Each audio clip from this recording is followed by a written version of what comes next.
नमस्कार दोस्तों, मैं हूँ आपका दोस्त संचित। स्वागत करता हूँ नॉलेज गेट प्लेटफॉर्म पे। आज बात करेंगे बहुत सारा कन्फ्यूज़न की, जो कि यूपी पीएससी पॉलिटेक्निक लेक्चरर को लेके अभी है। फॉर्म भरना ऑलरेडी शुरू हो गया है, बट हमारे पास ऐसे बहुत सारे क्वेरी मैसेजेस रोज स्टूडेंट्स के आ रहे हैं। अलग अलग जगह कन्फ्यूज़न हो रहा है एलिजिबिलिटी को लेके, और बहुत सारे क्वेश्चंस हैं। तो आज इस वीडियो में वो सारे कन्फ्यूज़न्स जो हैं उनके ऊपर मैं बात करने वाला हूँ। जल्दी से सीधे पॉइंट पे आता हूँ कि एक तो जो फर्स्ट क्लास लिखा हुआ उसका क्या मतलब है, फाइनल ईयर में एलिजिबल है कि नहीं, बीएड का क्या स्टेटस है, बीसीएमसीए आईटी से अगर किया है, डिस्टेंस लर्निंग है, या एज को लेके जो भी कन्फ्यूजन्स है, तो एक एक करके सारे के सारे जो कन्फ्यूजन्स हैं इस एग्जाम को लेके वो रिजॉल्व करूंगा। क्योंकि अभी भी फॉर्म भरने का टाइम है, अभी तो जो शुरू हुआ है, अभी है हमारे पास 15-20 दिन। But you go through this video, बहुत सारी क्लियर कट बातें आपको पता लगेंगी। और अगर आपको नहीं पता इस वैकेंसी के बारे में तो भी देखिएगा, मैं बाद में उसके बारे में भी आपको एक बार बताऊंगा जिन लोगों को नहीं पता है, क्योंकि अभी आप फॉर्म फिल कर सकते हैं। तो directly come on to the points. सबसे पहला एक जो बड़ा कॉमन डाउट आ रहा था कि बहुत सारे बच्चे आईटी से जिन्होंने पढ़ाई की है, तो वहाँ लिखा है सीएस एलिजिबिलिटी, तो अगर आपने आईटी से बीटेक किया है तो क्या आप एलिजिबल है? 100% आप एलिजिबल हैं।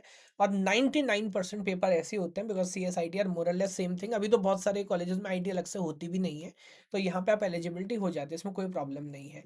अब ये जो अगला क्वेश्चन है, फर्स्ट क्लास मेंशन किया गया, फर्स्ट क्लास का क्या मतलब है? तो अगर बहुत सारी यूनिवर्सिटीज में अलग अलग सिस्टम चलता है, अगर आपके यहाँ रिजल्ट परसेंटेज में आता है तो 60% से अबव आपके नंबर होने चाहिए, then it will be first class. और अगर सीजीपीए में आता है तो दैट इज 6.75। अब ये बात थोड़ी डिफरेंट है, तो ध्यान रखनी है। 6.75 से अगर ज्यादा आपका सीजीपीए है तो आप यहाँ पर एलिजिबल हो जाते हैं।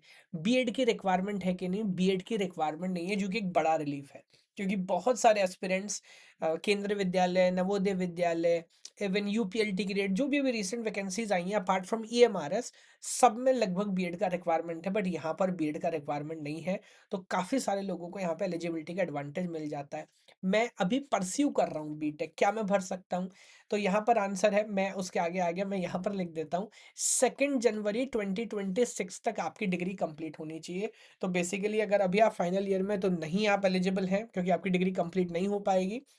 अगर आप 2025 पास आउट हैं तो 100% 2 जनवरी 2026 से पहले आपकी डिग्री कंप्लीट होती है। तो आंसर है 25 में अगर आप पास आउट हैं तो आप यहाँ पर एलिजिबल हो जाते हैं।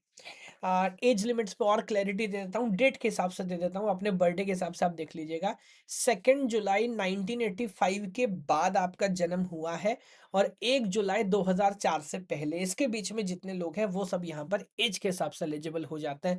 तो आपको देखना है कि आप इस रेंज में आते हैं कि नहीं। मोटा मोटा 40 साल जो है वो मैक्सिमम है।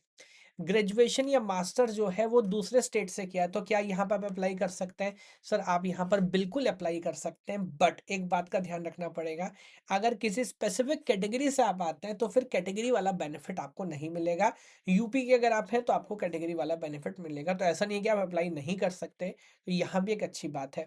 कुछ लोग जो आसपास के स्टेट्स होते हैं, बिल्कुल आप अप्लाई कर सकते हैं। सर, डिस्टेंस लर्निंग का क्या है?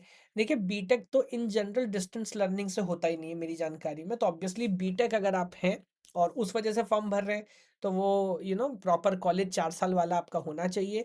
लेकिन उसके अलावा अगर मास्टर्स आपकी एमसी और एमएससी है तो वो डिस्टेंस लर्निंग हो सकता है। इग्नू से आपने किया है तो भी कोई प्रॉब्लम नहीं है, बट ऑब्वियसली उसका जो प्रॉपर यूनिवर्सिटी के पास जो अप्रूवल होता है, यूजीसी का, एआईसीटीसी का, वो सब होना चाहिए। तो यहाँ पर क्लैरिटी आ जाती है। कुछ लोग ऐसे होते हैं कि जो डिप्लोमा किया था उसके बाद डायरेक्टली सेकंड ईयर में बीटेक में एंट्री लिया है, एलिजिबल है, बिल्कुल एलिजिबल है, उससे कोई फर्क नहीं पड़ता।